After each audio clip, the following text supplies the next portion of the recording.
Og það komið aðalgestur þáttarins, hann löngu orðinn landsþekktur og það fyrir vel á því, hann nýorðinn forseti Íþróttasambands Íslands sem var 80 ára í gær. Hann hefur 12 ár verið þingmaður, þar af 4 ár út í horni, 13 ár verið ritstjóri, 16 ár verið formaður Knattspyrnusambands Íslands, knattspyrnukappi til margar ára, þarf ekki að kynna hann meira, þetta er orðið ágætt. Bjóðum velkominn Ellert B. Schram.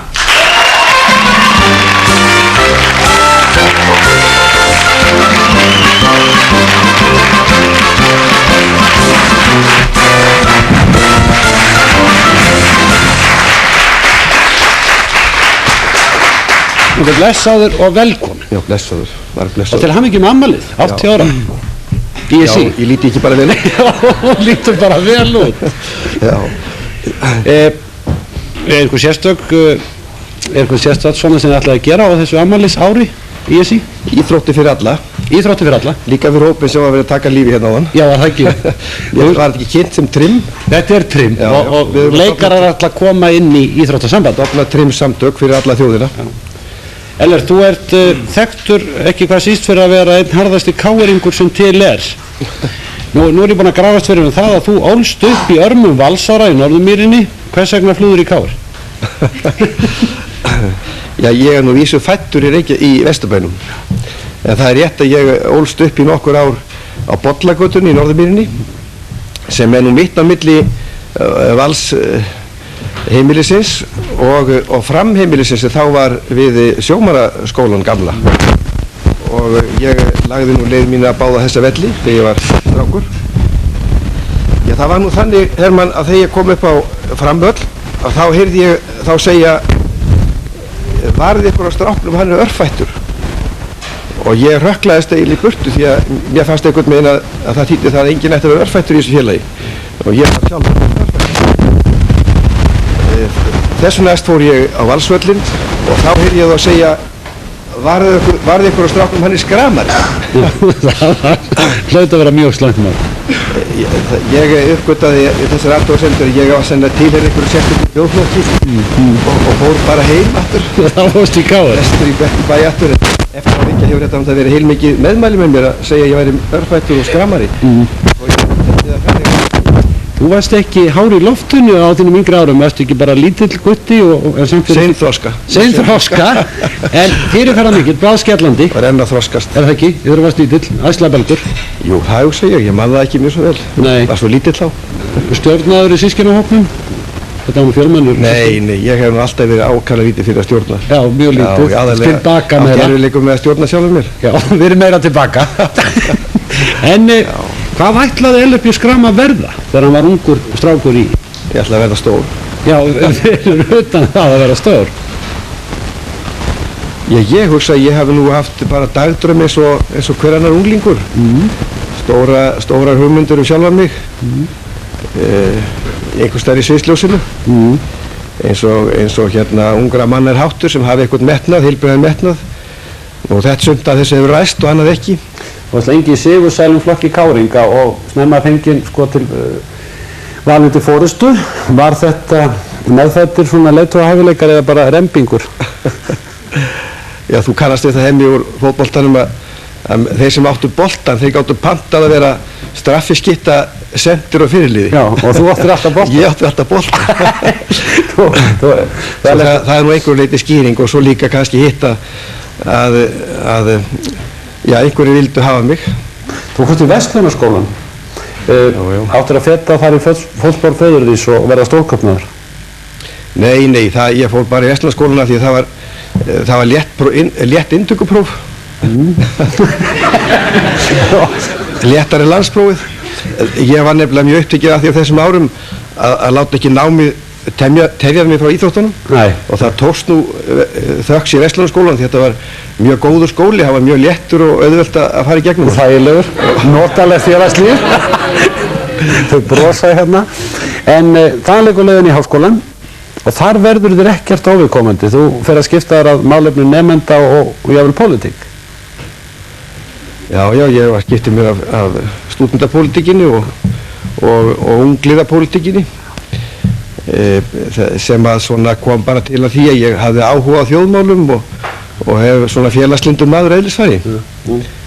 Átti þá að fara að breyta Áttu þá að fara að breyta öllu og Heiminum meinarðu? Já, í öllum heiminum bara. Já, maður hafði nú eiginlega hugmyndur það hvernig að heimurinn ætti að líta út og var svona mátulega vitlaust til að halda að maður kæmist upp með það að breyta einhverju og ég var nú haldinn þessu nokkuð lengi og meðal annars alla götur þangað til ég var á þingi. Það er ekki fyrir löngu eftir ég hætti að hafa afskipta þjóðmálum sem að ég uppgötaði hvað þetta var allt til lítið skaks. Skipta einhver. Jú, allt skiptir það máli. En víkjum aðeins á fótboltanum Ellert. Það léstu mjög að þér kveða og þetta var mjög sigursæll tími hjá ykkur káringu þegar þú varst þarna. Sumir segja að KR sé í dag svona rykfalli stórveldi sem var svona meira garðyrkjufélag. Fallega lóðir og fáa byggara.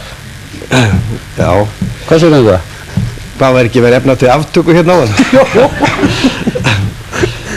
Ég held að ég þurfi nú ekki að hafa neina minnumáttakend gagnvart eða fyrir hönd gamla góða KR. Þetta er nú stórt og mikið íþróttafélag sem stendur fullkomlega undir því að vera eitt fjölmennasta og sterkasta íþróttafélag í landinu, þó að þeir hafa nú ekki unnið Íslandsmótið bikarkeppni í knattspyrnu í nokkur ár, þá getur við nú KR-ingar alveg beðið ennþá. Þeir eru búin að bíða, félagið er búin að vera 90 ára gamalt og við getum alveg beðið svo sem 90 ár þess vegna. En það er mikill baráttu andi í félaginu og ég held nú að ég geti sagt í því sambandi sögu Hermann sem mér finnst vera að mörgum góðum knattspyrnusögum eins og allra besta og ég held að hún sé sönn þegar hún er hermd upp á KR. Það mun hafi verið 1956 sem að rússneska liðis Lokomotiv kom hingað til landsins og lék þar á meðal á móti KR á gamla Melavellinum og þeir rússarnir voru nú aðeins sterkari og skoruðu svona mark og þegar að 3 mínútur voru eftir að leiknum þá skoruðu þeir 13. markið þannig að leikar stóðu þá 13-2 fyrir Lokomotiv og þá heyrðist hérna miðframvörðurinn hjá KR-ingunum segja þegar leiðan hirti knöttur úr markinu anskotin hafi það ég er nú ekki hjátrúarfullur en þetta 13. mark það veit sennilega og við töpum leiknum þannig að þarna sér þau bara áttu andan það er ekki verið að gefast upp. Ef þú lítur tilbaka Ellert yfir langan feril, hvaða leikur er þinn minnisstæðastur? Er þetta að tala svoleiðis? Nei, ég held ekki. Ég held að sé engin leikur sem sé sérstaklega minnisstæður. Það eru mörg atvik og einstaklingar sem eru minnisstæður fótboltanum. Og þetta voru mjög ljúfir dagar, bæði keppnisferðir og leikir og allt í kringum þetta æfingar, ekki síður æfingar. Það var jafn mikið kappleikur að mæta æfinga eins og að mæta í úrslitaleik í Íslandsmótinu, minnst í mínu félagi. Þú varst allir mjög minnistæður mörgum á leikvelli og nú er aðtúa hvort þú ert minnistæður vinnuðinum og vandamönnum. Við skulum sjá hvað þeir hafa það að segja. Haltu þið fast, gjör svo vel. Skaphundur. Og var allar tíð, Skaphundur með stórt hjarta. Hvernig sætt hann sig við það að vera annar í röðunni í systkina? Mjög illa. Þú verður að ég var alltaf stærri en hann, svona fram yfir fermingu. Svo ég gæti að tukta það til og við slóumst alveg heiltarlega alltaf í æsku. Og hvort hafði betur? Ég alltaf. Ég hafði hann undir. Og það faldi hann ekki, hann faldi aldrei að tapa. Við kusum hann þessir ungu einmitt til þess að ráðast á flokkseigandafélagið, ráðast á allt þetta sem fyrir var, breyta heiminum, breyta flokknum, breyta skipulaginu og Ellert var einn af þeim sem að leitaði ekki að dyrunum, hann bara gekk á vegginn og í gegnum vegginn hvenær sem var. Ég þekkti hann nú ekkert mikið á þeim árum en hann var svona hættulegu leikmaður sérstaklega með skallan. Ég man nú satt sig aldrei hann hafi skorað hjá mér. En hann var alveg sérstaklega indæll drengurinn og vildi öllum gott gera. Þannig að það var auðvelt að tróða honum í KR? Já, þurfti ekki að tróða hann við. Nei. Hvernig hefur gengið að búa með hann? Mjög gott, hann er svo lítið heima. Þetta er afbragðs hjónaband. Ef hann er á landinu þá er hann í vinnu og ef hann er ekki í vinnu þá er hann í félagsmálum. Nú og svo kemur hann heim svona hann kemur þetta heim til að sjá börni núna. Og það er yfirleitt kringum fréttatímana, svo hann getur líka tekið fréttirnar. Hann hafði mjög góða skipulagshæfileika og útsjónarsamur með spilið, gefið í eyður, hann var teknískur og svo má ekki gleyma skallanum, hann var alveg frábær skallamöður. Og það var eitt hann var alltaf að teka upp barnina mömmu. Já, hann þurfti aldrei að fara til búðu að passa hinn systkinin eða að fara í sendiferðin eða Eddi var alltaf að fara á fótboltaæfingu. frá því að mann eftir og þá var hann með töskun undir höndinni og mamma þvó þessa gallans. Þegar hann var stjórnmálamaður þá sögðu allir, hvað ætlar fótboltamaður að fara í stjórnmál? Það getur ekki gengið vel.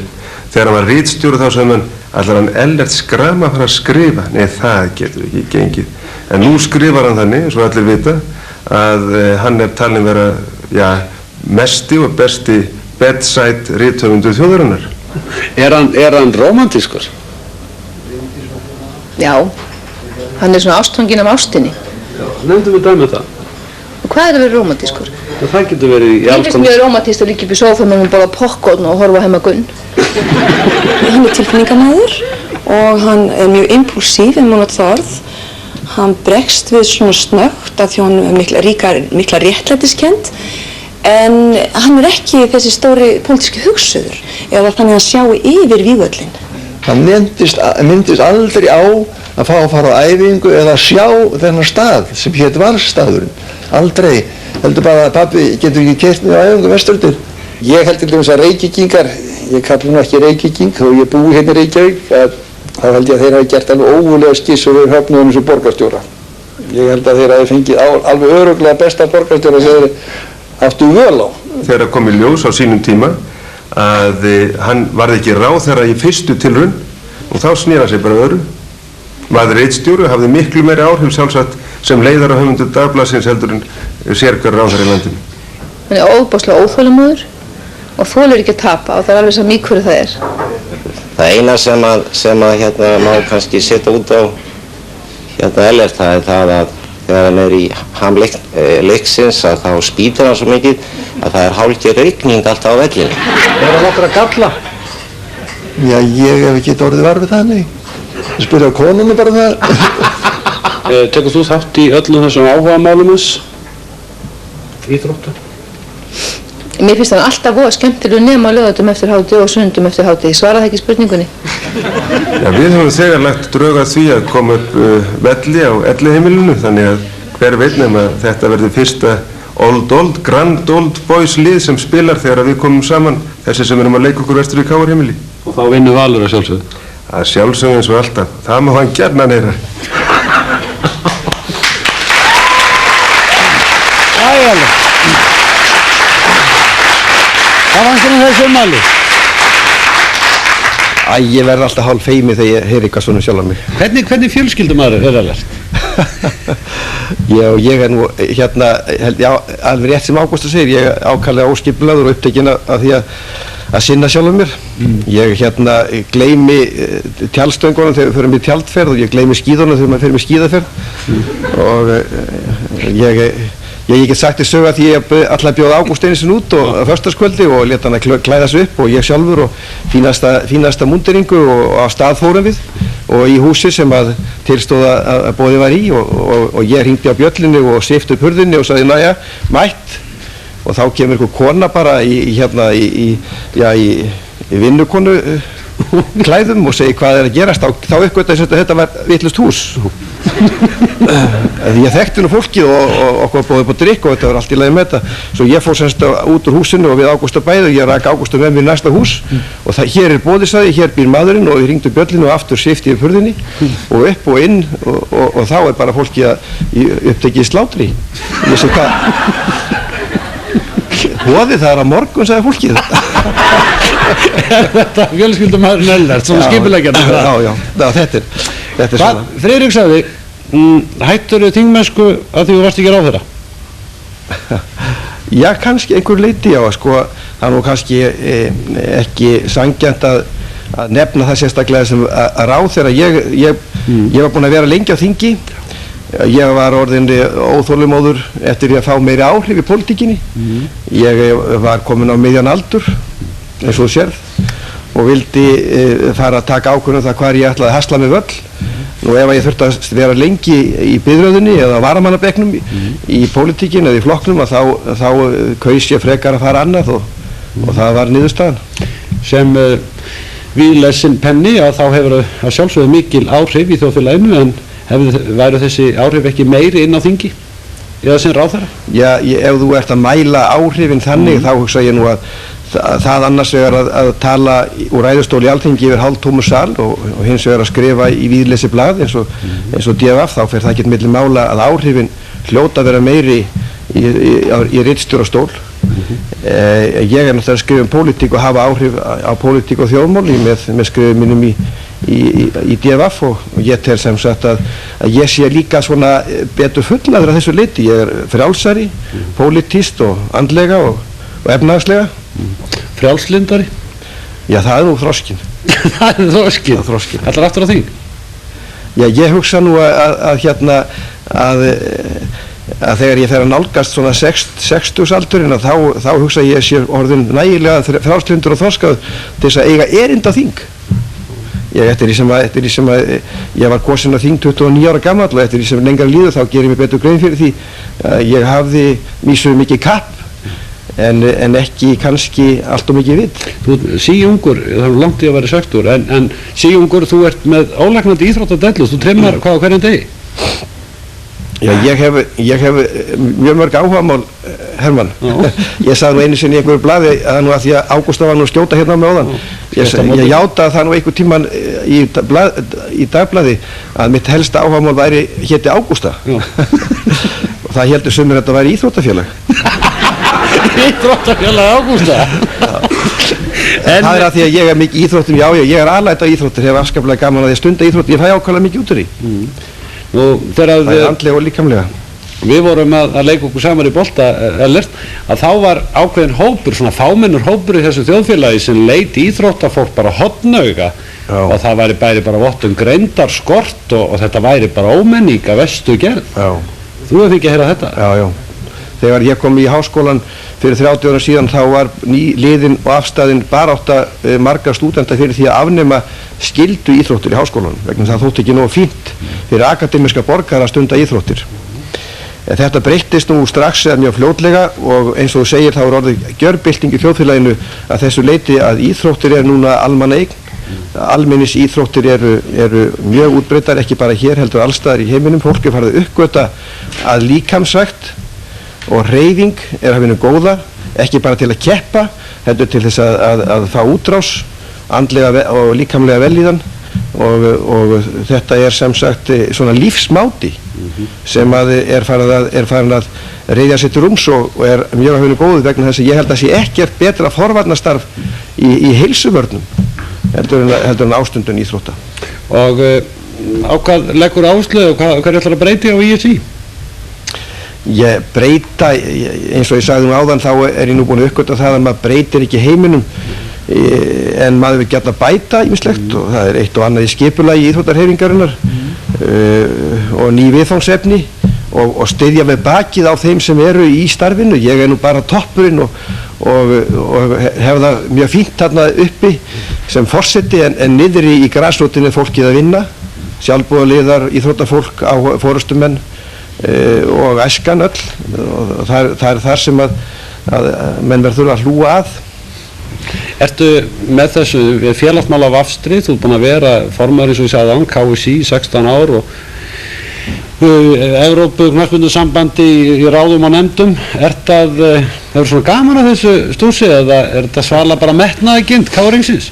Ég skal játa það fyrir þér að ég er mjög lítið fyrir að stjórna og það þvælist mjög fyrir mér að segja öðrum fyrir verkum og mér leiðist á fundum.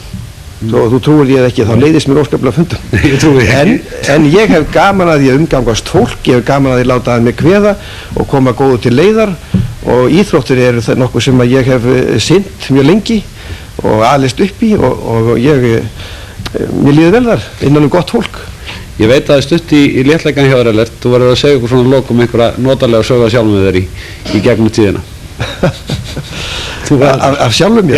Já, ég veit ekki hvað ég get sagt þér af sjálfum mér í þeim efnu. Ég held að ég geti sagt þér hins vegar eina aðra fótboltasögu ég má. Við vorum að spila hér einhvern tíma í Grikklandi og 40.000 manns að horfa á og þeir voru mjög góðir andstæðingar okkar. Þeir komu sífellt að okkur. Ég var náttúrulega aftastur maður í vörn og var náttúrulega bestur eins og þú veist.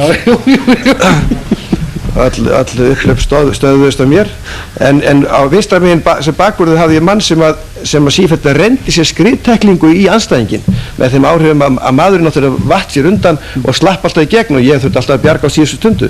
Svo ég var alltaf þreyttur á þessu undir lokinu og segði hann, heyrðu, akkur veður alltaf svona í mannin? Já, þá segir hann, sko, ef ég næ honum, þá kemur hann í gettur. Þetta er svona aðferðin. Ja, við getum verið mjög lengi og bara verið á þessum léttunótum, en ég þakka þér kærlega fyrir komuna. Ég vona að þú haldir áfram að trimma og dragi sem flesta landsmenn. Þið eru 100 manns í ESI, er það ekki?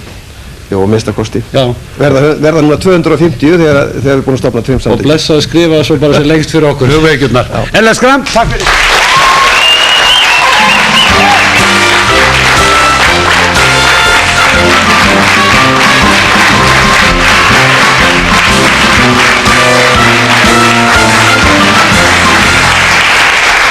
Þetta var Ellert B. Schram, nýorðinn forseti Íþróttasambands Íslands og konum honum bestu þakkir fyrir.